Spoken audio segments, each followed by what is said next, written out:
Hello everyone and welcome back to my channel सिर्फ IAS। दोस्तों exam news analysis में ENA में आप सभी का बहुत बहुत स्वागत है। ये सभी के लिए महत्वपूर्ण होगा, चाहे आप किसी भी सरकारी एग्जाम की तैयारी कर रहे हो, यूपीएससी, एसपीएससी, एसएससी, किसी भी एग्जाम के लिए ये बहुत ही ज़्यादा महत्वपूर्ण होने वाला है। दोस्तों आज है 26 जुलाई 2022 और मैं प्रसन्ना वर्मा आपके सामने बहुत सारी खबरों के साथ आ गई हूँ। आइए शुरू करने से पहले चैनल को सब्सक्राइब कर लीजिए, बेल आइकन को प्रेस करिए ताकि आपको रेगुलर अपडेट्स मिलती रहें। दोस्तों शुरुआत करेंगे सबसे पहले न्यूज़ से, जो कि है अपनी खुशखबरी। खुशखबरी ये है कि भाई नीरज चोपड़ा ने जीत लिया है सिल्वर मेडल को वर्ल्ड एथलीट चैंपियनशिप में। बहुत ही ज़्यादा खुशी की बात है दोस्तों पूरे देश के लिए। और यहाँ आप देख सकते हो articles, the throw that won Neeraj Chopra silver medal at one world championship. अच्छा, कुछ चीज़ें जानना यहाँ पे ज़रूरी है जो मैं आपको बता देती हूँ।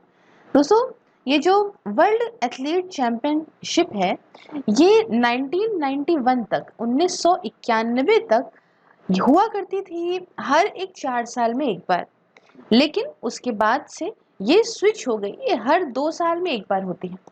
नीरज चोपड़ा ने खुद ही बताया अपने एक इंटरव्यू के दौरान कि जो ये चैंपियनशिप है वो ज़्यादा टफ होती है कंपेरेटिवली, थोड़ा सा ओलंपिक से कंपैरिजन में, क्योंकि हर 2 साल में होती है, लोग एकदम फॉर्म में होते हैं। और इतनी मुश्किल होने के बावजूद भी इन्होंने लास्ट के जो 2 राउंड रहे थे उसमें इनके हल्का सा पैर में हल्की बहुत दिक्कत भी थी, लेकिन तब भी इन्होंने जो है बहुत बहुत बहुत अच्छा प्रदर्शन करा और सिक्योर करा सिल्वर मेडल को with throw of 88.13 metre in its fourth attempt. अच्छा, अब आपके माइंड में आया होगा कि मैम ये बताइए कि आखिरकार ये इस बार 2022 की कहाँ पे हुई।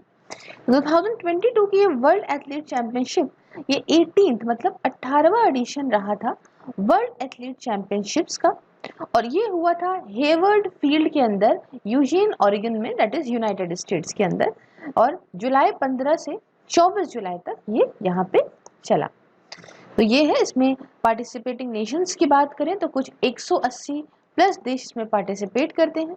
और एथलीट की अगर बात करें तो करीब 1700 प्लस एथलीट्स इसमें पास किया, मतलब इसमें पार्टिसिपेट किया। जैसे ही ये खबर निकल के आई, नीरज चोपड़ा की फैमिली ने बहुत अच्छी तरह से सेलिब्रेट करा पानीपत के अंदर, नानी वगैरह डांस करते हुए दिखी इनकी, और उसके साथ साथ देश ने भी काफ़ी जो है वो प्राउड फील करा प्लस सेलिब्रेट करा। आप सभी को पता है कि एक टाइम पे ओलंपिक जीतने के बाद जब ये बहुत ज़्यादा एड्स वगैरह में आने लगे थे तो बहुत सारे लोग इनकी आलोचना करने लगे थे कि इनका देखिए दिमाग डाइवर्ट हो गया है और इधर आ गए हैं और फिल्मों में आ गए हैं, ऐसा हो गया वैसा हो गया है। बट उन्हीं सारी आलोचनाओं को, उन सबकी कई बातों को पीछे छोड़ते हुए इन्होंने फिर से साबित कर दिया कि डेडिकेशन इनका इसी चीज़ की तरफ है। और दुनिया का क्या है, अच्छा करोगे तो तारीफ करेगी, और मूड स्विंग है, ज़्यादा तारीफ को एंजॉय करने लगोगे तो यहाँ पे शुरू हो जाएगी बुराई करने। अब आपके दिमाग में एक चीज़ आई होगी कि मैम अगर सिल्वर मेडल मिला है नीरज चोपड़ा जी को तो भाई इनका भाई बेस्ट थ्रो क्या रहा, प्लस फर्स्ट मतलब गोल्ड मेडल किसको मिला। देखिए इन्होंने अपना सिल्वर मेडल पूरा करा, इनकी जो है इनका जो थ्रो था वो करीब 88.13 रहा, और ये सेकंड रहे, और लेकिन वो फर्स्ट रहे जो world athlete championship gold medal के दौरान, वो थे एंडरसन पीटर्स। क्या नाम था उनका, ये काफ़ी फेमस इंसान है। और मैं इनके बारे में और बात बताती हूँ, पहले इनका यहाँ पे नाम लिख के आपको बता दूँ। ठीक है, एंडरसन पीटर्स ये रहे गोल्ड मेडल, और इन्होंने अपनी विक्ट्री को सेलिब्रेट करा by going past the 30 metre mark for the third time. और ये इकलौते ऐसे बने हैं जिन्होंने सेकंड मैन बने हैं हिस्ट्री में, मतलब become the only the second man in the history to retain the javelin world athlete championship gold medal. तो ये है पूरी खबर जो कि जो है हमारे नीरज चोपड़ा जी को लेके यहाँ पे है। आइए बढ़ते हैं नेक्स्ट खबर की तरफ। अपनी खबर कह रही है बहुत ही ज़्यादा इंटरेस्टिंग खबर। क्या है दोस्तों, अब हमारा इसरो, हमारा भारत भी लोगों को लेके जाएगा स्पेस के अंदर और चक्कर लगवाएगा, घुमवाएगा भाई, क्या बात है। और ये सिर्फ चक्कर लगवाना घुमाना तक सीमित नहीं है, बाकी सारे देशों के कंपैरिजन में ये बहुत ज़्यादा जो है सस्ता भी पड़ेगा। अब मैं आपको बताऊंगी कौन कौन से देश हैं, कौन कौन से लोग हैं जो यहाँ पे स्पेस की यात्रा करवाते हैं ह्यूमंस को, क्या कॉस्ट लेते हैं, क्या काफ़ी कुछ इंटरेस्टिंग होने वाला है दोस्तों। देखिए, हाल फिलहाल खबर निकल के आई कि भाई हमारा एक नया स्पेस पोर्ट, जैसे सी पोर्ट होता है ना, ऐसे होता है ना, तो स्पेस पोर्ट यहाँ पे अगर कहा जाए तो इसकी यहाँ पे जो है इसे करा जा रहा है, अपना तमिलनाडु के अंदर बनाया जाएगा एक स्टेशन। क्योंकि अभी हमारा जो है श्रीहरिकोटा वाला जो है भाई, उसमें होता क्या है कि जैसे जब हम कुछ दूर तक के लिए जैसे पोलर लॉन्च व्हीकल्स वगैरह भेजते हैं तो उसमें श्रीलंका के बराबर से भेजते हैं, ठीक है। तो नीचे की तरफ अगर भाई ऐसा ना हो कि कोई मामला हो जाए और किसी समय श्रीलंका में कुछ गिरा जाए तो कहने वाली बात हो जाएगी, बैठे बैठाए पंगा हो जाएगा। इसलिए हम एक तमिलनाडु के अंदर भी एक स्टेशन बना रहे हैं जिससे आराम से जो है वो चीज़ें लॉन्च करी जा सके, ठीक है। और आप सभी को इस बारे में पता है, मैंने भी बताया है ज्योग्राफी क्लासेस में, कि जब भी यहाँ लॉन्च स्टेशंस बनते हैं तो वो हमेशा इक्वेटर के पास बनते हैं। उसकी कई सारी वजह होती हैं, और किसी को पता है तो आप मुझे कमेंट बॉक्स में बता दीजिएगा, क्योंकि बहुत लंबा हो जाएगा, अदरवाइज मैं इसके लिए सेपरेट बना दूंगी और मैं उस कमेंट को पिन भी कर दूंगी। चलिए, बहरहाल, तो अब यहाँ इस बातों के चलते चलते एक बात सामने निकल के आई कि गगनयान को लेके बहुत बढ़िया बात हमारे इसरो के अभी फिलहाल के चीफ ने बोली, कि जो पहली चीज तो उन्होंने ये बोली कि देखिए, जिस तरह से डायनासोर्स वगैरह जो हैं वो इस धरती से विलुप्त हो गए, खत्म हो गए, वैसे ही इंसान भी यहाँ पे हमेशा नहीं रह पाएगा। इसलिए बहुत ज़रूरी है कि हम अभी से ऐसे कुछ कदम उठाएं जिससे इंसान जो है वो दूसरी जगह पे शिफ्ट करने के लिए, कदम उसको दूसरे प्लैनेट पे शिफ्ट करने के लिए अभी से उठाने पड़ेंगे। खैर, इस चलते गगनयान हमारा जो है ये अब अंतरिक्ष की यात्रा कराने को तैयार है। तो आप कहेंगे मैम कैसे तैयार है? अभी फिलहाल दोस्तों 3 कंपनियां ऐसी हैं जो स्पेस की यात्रा कराती हैं। उसमें रिचर्ड ब्रांसन की एक कंपनी है, जेफ बेजोस की है, और एलॉन मस्क की स्पेस एक्स है, वो आपको पता ही है। तो इन सब की कीमतें जो है वो करीब $2.5 से लेके कुछ 50 मिलियन पर सीट तक वैरी करती हैं, और इसके अंदर अलग अलग फैसिलिटीज दी जाती हैं। कुछ आपको जो है लो अर्थ ऑर्बिट में ही लेके जाएंगे, कुछ स्पेस एक्स जैसी हैं जो बाहर तक आपको लेके जाएंगी, आपको स्पेस में 12 मिनट का चक्कर लगा के वापस आएंगी। इसका बहुत बहुत बहुत पैसा चार्ज किया जा रहा है। इसके चलते भाई अब भारत भी उन लोगों में आएगा, उन देशों में आएगा जो अपनी तरफ से अपने यहाँ के लोगों को ये सैर करवाएगा और इससे पैसा कमाएगा। बहुत ही बढ़िया बात है, आप यहाँ पे समझ सकते हैं क्या होने वाला है। अगर मैं यहाँ पे आपको बताऊं कि रिचर्ड ब्रांसन की कंपनी $2.5 लेती है पर फ्लाइट, जेफ बेजोस की बताऊं तो पर फ्लाइट इनकी जो है वो 28 मिलियन है बाय ऑक्शन। और आप ये समझ रहे हैं कि मतलब पर फ्लाइट कितना पैसा चल रहा है। इलॉन मस्क की जो है वो अगर देखें तो 50 मिलियन। तो बहुत बहुत पैसा यहाँ पे लिया जा रहा है। तो अब इसरो क्या कर रहा है, यहाँ समझिए ऐसे ट्रायल होने लग गए हैं, और ट्रायल यहाँ पे इस तरह से होंगे कि जो पहला ट्रायल होगा इसका, उसमें स्पेस में ऐसी फ्लाइट भेजी जाएगी जिसमें कोई इंसान नहीं होगा, कोई इंसान नहीं बैठा होगा। दूसरे ट्रायल के अंदर एक महिला रोबोट को बैठाया जाएगा, ठीक है। महिला रोबोट का नाम क्या है मुझे पहले कमेंट बॉक्स में बताइए, जैसे ही मैं इस वाले टॉपिक को ओवर करूंगी मैं आपको बताऊंगी, ठीक है। और तीसरा ट्रायल जो होगा उसमें 2 लोगों को स्पेस फ्लाइट में भेजा जाएगा, क्योंकि पहले ट्रायल में इसलिए नहीं भेजा जाएगा कि मान लो भाई कुछ गड़बड़ी हो गई तो लो भाई बड़ी गड़बड़ हो जाएगी चीज़ें, है ना। तो यहाँ पे जो है इस तरीके से मामला चलेगा। इसमें करीब गगनयान पर 10,000 करोड़ का खर्च आएगा, और इन सब चीज़ों के बारे में बताइए। हाँ, और रही बात महिला रोबोट की, तो देखिए दोस्तों अभी तक आपने कमेंट कर दिया होगा, जो महिला रोबोट है उसका नाम है व्योम मित्र, ठीक है। व्योम मित्र नाम है उसका, हाफ ह्यूमनॉइड फॉर गगनयान जो है ये है, ठीक है। चलिए अभी बात करते हैं, हम आगे बढ़ते हैं, और आगे बढ़ते ही हम बात करने वाले हैं यहाँ पे नेक्स्ट टॉपिक के बारे में। वो है कि भाई नॉन मुस्लिम इजरायली जो है वो एक मक्का में पहुंच गया। क्या है ये पूरी खबर, थोड़ा सा आपको बताना शुरू करती हूँ। हुआ क्या, हाल फिलहाल एक नॉन इजरायली पहुंचा मक्का, उसने काफ़ी वीडियोस बनाई, और काफ़ी वीडियोस बनाने के बाद उसने जो है उसे इंटरनेट पे अपलोड कर दिया। जैसे ही इंटरनेट पे अपलोड करा, भैया पूरे मुस्लिम वर्ल्ड में यहाँ पे जो है वो तहलका मच गया। ये क्या हो गया, आप देख सकते हैं। Israeli reporter enters Mecca, Saudi national arrested for helping him. Saudi Arabia's police arrest man for helping Israeli journalist to enter Mecca. अब मामला क्या हुआ कि जब इसने इंटरनेट पे अपलोड करा, तो आपको भी बहुत अच्छे से मालूम है कि जो नॉन मुस्लिम्स हैं वो मदीना तो जा सकते हैं, मगर मक्का में इनकी स्ट्रिक्टली बैन होती है एंट्री। और जब इसको देखा गया यहाँ पे, तो भाई एक बहुत बड़ा सवाल ये उठा कि हाँ, कि ऐसे तो ये पहुंच नहीं जाएगा, जरूर से जरूर इसे वहां के कुछ लोगों ने मदद करी होगी कुछ पैसे वैसे के चक्कर में। तो इसी के चलते सऊदी अरेबिया की सरकार ने बोला कि भाई मैं पता लगाऊंगी क्या है क्या नहीं मैटर, और बहुत कड़ी से कड़ी सजा दी जाएगी उस इंसान को जिसने ऐसा करने में इसकी मदद करी है।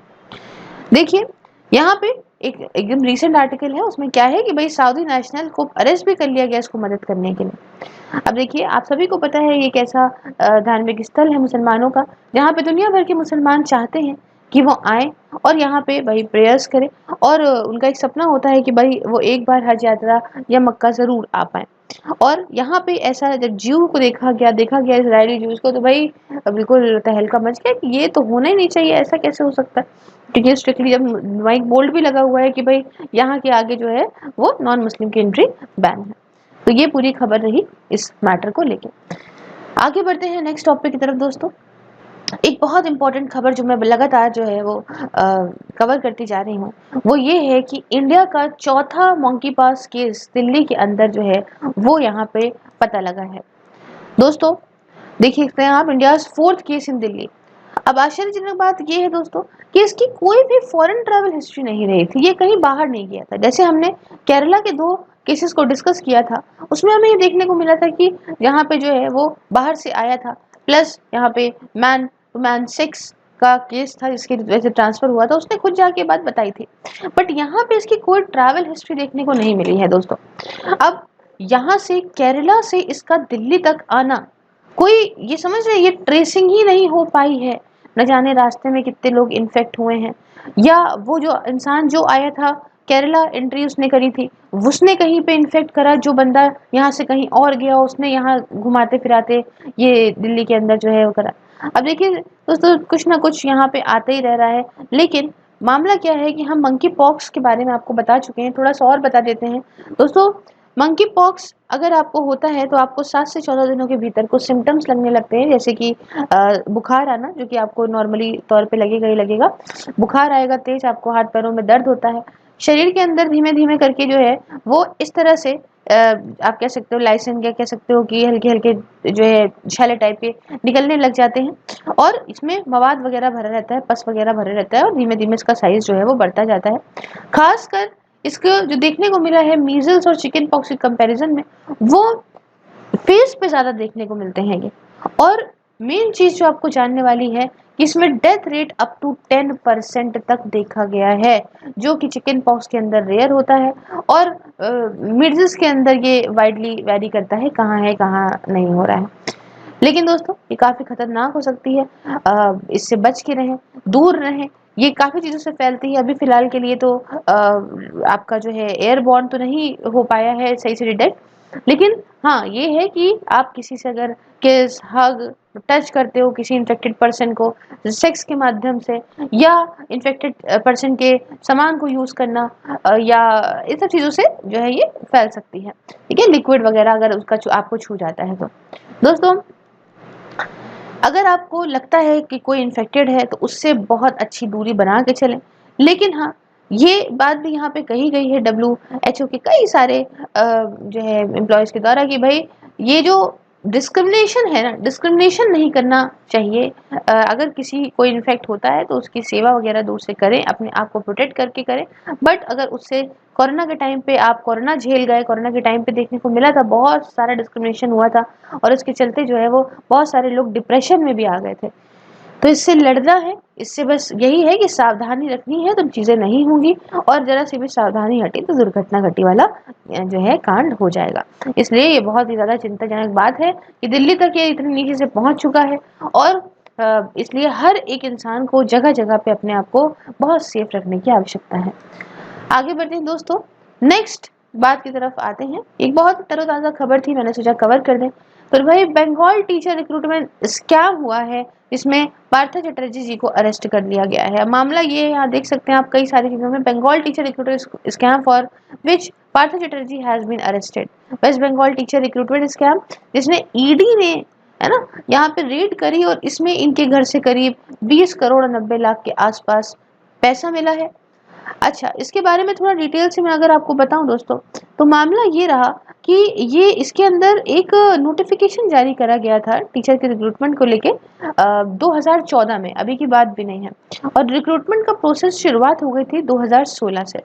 हालांकि हुआ क्या कि अब बहुत सारी पिटीशंस फाइल हुई कैलकाटा हाई कोर्ट में।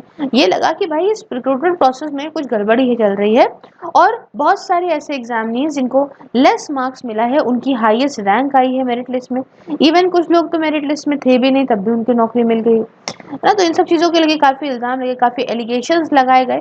एसएससी और डब्ल्यूबीएस सी में, है ना, एसएससी स्कूल वाली है ये पूरा रिकमेंडेशन करती है, और रिकमेंडेशन देने के बाद ये वेस्ट बंगाल वाला जो है ये इसको जो आपकी डब्ल्यूबीएससी बॉडी है ये रिक्रूट करती है। लेकिन यहाँ पे एसएससी ने बोला कि हमने तो कोई रिकमेंडेशन दी ही नहीं है, और डब्ल्यूबीएससी ने बोला कि हमको रिकमेंडेशन मिली, उसी आधार पे हमने जो है रिक्रूट करा है। अब देखिए क्या होता है क्या नहीं होता है, ये मामला तो कोर्ट में है।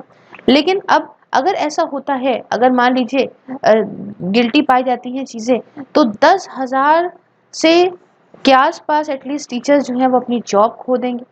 आप ये समझिए कि कोई एग्जामिनेशन ही नहीं हुआ है रिक्रूटमेंट के लिए टीचर्स के अंदर यहाँ पे स्टेट रन स्कूल्स में आफ्टर 2016, और ये जो रिक्रूट हुए हैं बढ़िया अपनी सैलरी वैलरी विड्रॉ कर रहे हैं। आपको मालूम है West Bengal school education department जो है इसमें करीब 60,000 पोस्ट, मतलब इसके सोर्सेज के साथ देखें तो 60,000 पोस्टें जो है वो अपॉइंटमेंट के लिए टीचर्स की खाली हैं, लेकिन इन वैकेंसीज को जो है भरा नहीं गया है। और ये इस तरह के जो स्कैम होते हैं इनसे न जाने कितने बच्चों का लॉस होता है, बहुत दिक्कतें आती हैं। अपने पैसों के चक्कर में लोग आजकल इतने गिरते जा रहे हैं कि उनको कोई असर कोई फिक्र नहीं है कि बच्चों के भविष्य का क्या होगा और क्या नहीं होगा। बहरहाल ये तो बात हो गई इस स्कैम के बारे में।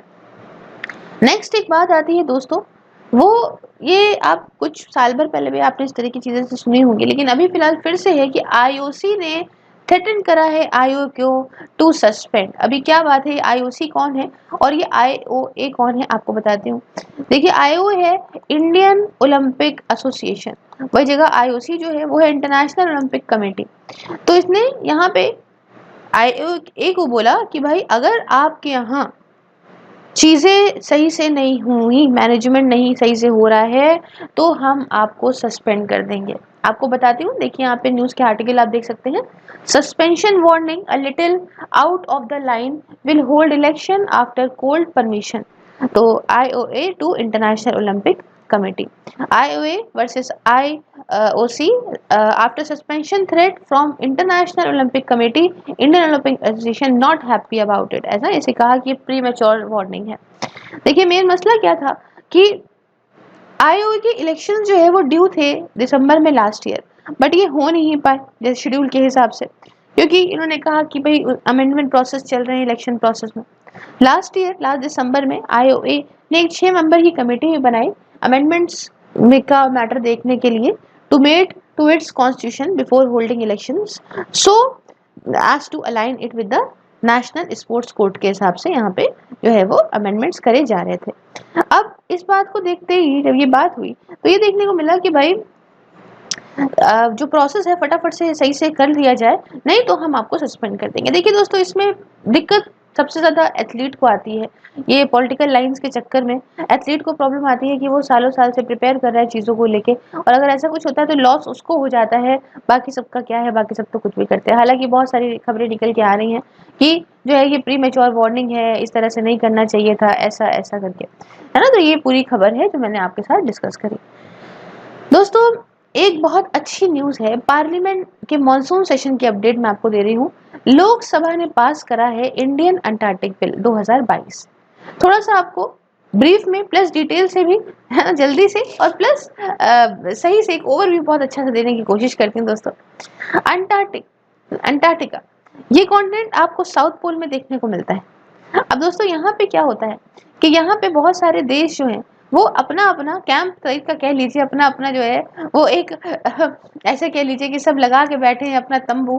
तंबू नहीं कह सकते, हाँ ये कह भी सकते हैं, नहीं भी कह सकते हैं कि भाई सब बैठे हुए हैं और सब कहते हैं कि भाई रिसर्च चल रही है। एक तो रिसर्च चल रही है यहाँ पे। अब रिसर्च क्या चल रही है कि भाई देखिए, जैसे हम देखते हैं कि चांद वांद पे लोग चले जाते हैं ना, और ये होता है कि भाई हम रिसर्च करने जा रहे हैं। और अभी हाल फिलहाल आपने देखा होगा यूएस ने खतरा जताया कि भाई चाइना कहीं ऐसा ना हो कि चांद पे अपना कब्जा कर ले ना, जिस हिसाब से वो पहले पहुंच जाएगा। ऐसे ही सारे देश यहाँ पे इसलिए बैठ गए हैं कि मान लीजिए कल को बहुत बड़ा कुछ यहाँ से मिल जाता है कॉन्टिनेंट से, तो सारे देशों का उस पर हक वक हो जाएगा। बहरहाल इन लोगों ने एक जो है वो चीज़ों में अपनी एक क्या कह सकते हैं कि अपने आप मतलब एक गठबंधन कर रखी है कि अगर मान लीजिए मतलब यहाँ पे कोई किसी भी प्रकार का कोई भी देश किसी भी प्रकार का जो है नुकसान नहीं पहुंचाएगा, यहाँ के पर्यावरण को कोई नुकसान नहीं पहुंचाएगा, यहाँ की चीज़ों को कोई नुकसान नहीं पहुंचाएगा, इन सब चीज़ों के बारे में हो रखा है। और अगर ये भी और एक और बात हो रखी है कि अगर फ्यूचर में ऐसा होता है कि बात ऐसी आती है जिसके अंदर सभी देश ये सोचते हैं कि यहाँ पे हम अपने यहाँ के टूरिस्ट को घुमाने ले आएंगे, ये ले आएंगे, वो ले आएंगे, तो उसको लेके अपने अपने मतलब ये जो सारे जो देश हैं उन सबको एक साथ मिलके सबके कंसेंसस से एक जो है डिसीजन लेना होगा, एक इंडिविजुअल नेशन का डिसीजन नहीं हो सकता। बहरहाल अब एक बहुत बड़ा सवाल उठता है कि मान लीजिए अगर ऐसा हो जाता है कि यहाँ पे जो ये जब कैंप बने हुए हैं, ठीक है, स्टेशंस बने हुए हैं, हमारा भी उसमें से जो है स्टेशंस हैं, आप जरा मुझे कमेंट बॉक्स में बताइए कि इंडिया के वहाँ पे कौन कौन से स्टेशंस हैं अंटार्कटिका के अंदर। तब तक मैं आगे कंटिन्यू करती हूँ। तो हमारे भी स्टेशन से अगर मान लीजिए कि दो देशों के जो साइंटिस्ट हैं वो आपस में लड़ पड़े, कोई बात हो जाए, या आपस में ही अपने स्टेशन में लड़ पड़े और कोई बात हो जाए, तो इसके लिए उनको सजा कैसे दी जाएगी। तो इसके लिए दोस्तों भाई कहा गया कि हर एक देश अपने देश में भी एक कानून पारित करे इस चीज को लेके, और उस कानून के हिसाब से जो है सजा दी जाएगी। तो ये बात तो कंफर्म हो गई, इस तरह से होता मामला। इंडिया के अंदर ऐसा कोई कानून अभी तक नहीं आया था, तो अब इंडिया में इसको लेके कानून आया। तो आप कहेंगे मैम अभी तक नहीं आया था तो इंडिया अपने मैटर कैसे सॉर्ट आउट करता था। देखिए इंडिया अपने मैटर जो है उस देश के थ्रू सॉर्ट आउट करता था जिसके थ्रू ये वहां जाता था, और अभी फिलहाल जो हमारे पास आ चुका है अब ये कानून, तो अब इससे अच्छी बात क्या हो सकती है। ठीक है, तो ये इसके हिसाब से चीज़ें बहुत सारी हैं, बहुत बढ़िया है ये कानून रहेगा। ठीक है कि हम अपने खुद के मेजर्स लेंगे, और बहुत सारी इसके अंदर बातें हैं जिसके बारे में हम विस्तार से एक अलग तरीके से डिस्कस करेंगे एक अलग उसमें। और मेन चीज़ ये है कि हाँ सिर्फ वहाँ पे ह्यूमन्स ही जा सकते हैं, ये ना सोचें कि अपना कोई जानवर लेके चलेगा हम उसको घुमाए लिए चले आ रहे हैं। ठीक है, तो फ्यूचर में क्या होता है क्या नहीं होता है ये तो आपको मैं अपडेट के हिसाब से आप देखते रहेंगे क्या है क्या नहीं है, लेकिन हाल फिलहाल ये बहुत ही बढ़िया बात है जिसको लेके जो है आपको प्राउड फील करना चाहिए। अब देश अपना आगे बढ़ रहा है। अब एक बहुत बड़ा सवाल दोस्तों नेक्स्ट टॉपिक हमारा बनता है कि soon Pakistan will be next Sri Lanka. हाँ मैं इसलिए कह रही हूँ, क्यों कह रही हूँ, दुनिया के न जाने लोग कैसे कह रहे हैं। देखिए Pakistan not form for Sri Lanka movement, ऐसा तो इन्होंने कह दिया था, एक अलग की बात थी, है ना। Pakistan soon will be next Sri Lanka, इसका मतलब क्या है ना। इंडिया एज चाइनाज डेब्ट ट्रैप। देखिए डेब्ट ट्रैप का मतलब पहले समझिए क्या होता है। डेब्ट ट्रैप का मतलब होता है कि आपने सपोज किसी से 100 रुपए लिए, अब आप उस 100 रुपए को नहीं लौटा पा रहे हो तो आपने किसी और से 100 रुपए लेके उसको 100 रुपए लौटाए, फिर आपने किसी और से 100 रुपए लेके उस दूसरे वाले को लौटाए। तो इससे आप क्या करते जा रहे हो कि आप एक डेब्ट ट्रैप में फंसते चले जा रहे हो जिसका कोई अंत ही नहीं है। इसके लिए क्या होता है, इसके लिए ये होता है कि भाई अब कहीं और से ज़्यादा पैसा कमाओ और इस कर्जे को निपटा दो। लेकिन बहुत सारे लोग इन सब चीज़ों को कर नहीं पाते और ऐसी चीज़ों में फंस जाते हैं। पाकिस्तान में आजकल ये चीज़ें बहुत देखने को मिल रही हैं, जैसे कि रिसेंटली इनके यहाँ एक कानून लाया गया। उस कानून के हिसाब से क्या था कि अब सरकार अपनी ही खुद की प्रॉपर्टी को बेच सकती है बड़ी आसानी से। ठीक है, तो इन सब चीज़ों को लेके खैर ऑपोजिशन में बड़ी बहलचल हुई, लेकिन ये सब चीज़ें है कि इनकी नौबत आ गई है कि अपनी प्रॉपर्टियों को बेच बेच के अपने कर्जे को निपटाएंगी।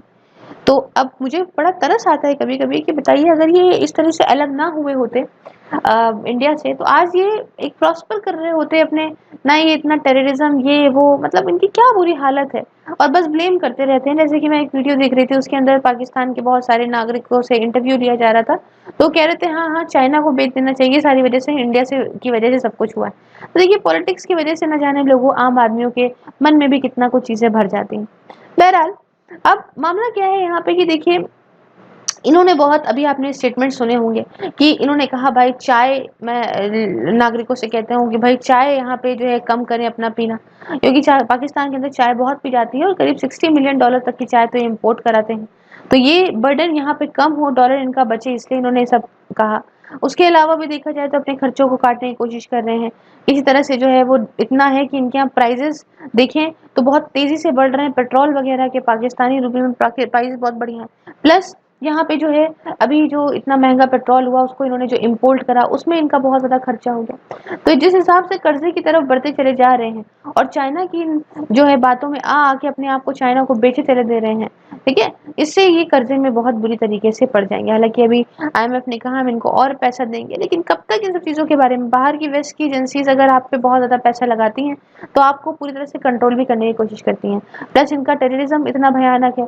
आपने कभी सुना है कि पाकिस्तान कोई घूमने जाना चाहता है? अरे नहीं नहीं नहीं, कई आदमी डर जाते हैं। उसके बाद फाइनेंशियल एक्शन टास्क फोर्स की ग्रे लिस्ट में इनका होना, ऐसी टेररिस्ट कंट्री में कौन जाएगा इन्वेस्ट करना, कौन चाहेगा घूमने जाना। तो ये सारी बातें ऐसी हैं जो पाकिस्तान को अभी नहीं लग रहा है, लेकिन ये लेके जा रही है इसको पतन की तरफ, और ये श्रीलंका जैसी हालत इसकी ज़रूर हो जाएगी अगर ऐसे ही चलता रहा तो ये तो हो गई पाकिस्तान की बात।